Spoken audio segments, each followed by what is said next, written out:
வணக்க மக்களே, நாங்கள் வந்துட்டு விசிறு வலை போட்டு மீன் பிடிக்கலான்னு வந்தோம். பார்த்தா தண்ணி நிறையா போய்கிட்டு இருந்துச்சா, ஜிலேபி மீன்கள்லாம் நிறையா ஏறிட்டு இருந்துச்சு.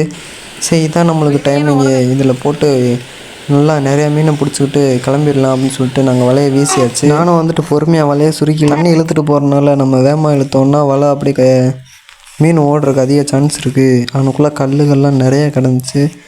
அதுவும் இல்லாமல் அந்த தண்ணி விழுகிற இடத்துல இப்போ 2-3 பொந்தில் பாம்பு தலையை நீட்டிட்டு இருந்துச்சு மக்களே. நாங்களும் வந்துட்டு சரி டக்குன்னு இழுத்துட்டு ஏறிடுவோம் அப்படின்னு சொல்லிட்டு நானும் இழுத்துட்டே இருந்தேன். அப்போயும் பார்த்தீங்கன்னா நான் இழுக்கும் போதே தெரிஞ்சிச்சு மக்களே, மீன் அங்கிட்டு இங்கிட்டு ஓடிக்கிட்டு தெரிகிறது. தண்ணி ஆழம் கம்மி தான், ஏறு தண்ணியில் மீன் ஏறி நின்று மீனுங்கள் இது. அப்படியே இழுக்கும் போதே தெரியுது மீன் அப்படியே அங்கிட்டு இங்கிட்டு துட்டிகிட்டு தெரியுது. நான் அப்படியே தூக்கிட்டு வந்துட்டேன். மீன் வந்துட்டு ஒரு 5-6 மீன் மேலே மாட்டிருந்துச்சு மக்களே.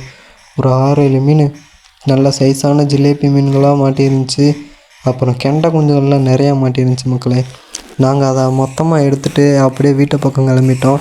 ஏற்கனவே இதே மாதிரி ஒரு வலை போட்டு அதுலேயும் இதே போல் மீன்கள் மாட்டிருந்துச்சு. சரி, வீட்டுக்கு சரியாக போச்சுன்னு சொல்லிட்டு நாங்கள் கிளம்பிட்டோம். இந்த வீடியோ பிடிச்சிருந்தா ஒரு லைக் பண்ணுறேங்க. இந்த மாதிரி வீடியோஸ்லாம் நீங்கள் ரெகுலராக பார்க்கணுன்னா நம்ம சேனலை சப்ஸ்கிரைப் பண்ணுறதுனால முடிஞ்சால் நெக்ஸ்ட்டு என்ன வீடியோ போடலாம் அப்படின்னு சொல்லிட்டு கமெண்ட் பண்ணுங்கள். ஓகே மக்களே, நான் நெக்ஸ்ட் வீடியோவில் மீட் பண்ணுறேன். தேங்க்ஸ் ஃபார் வாட்சிங். பை மக்களே.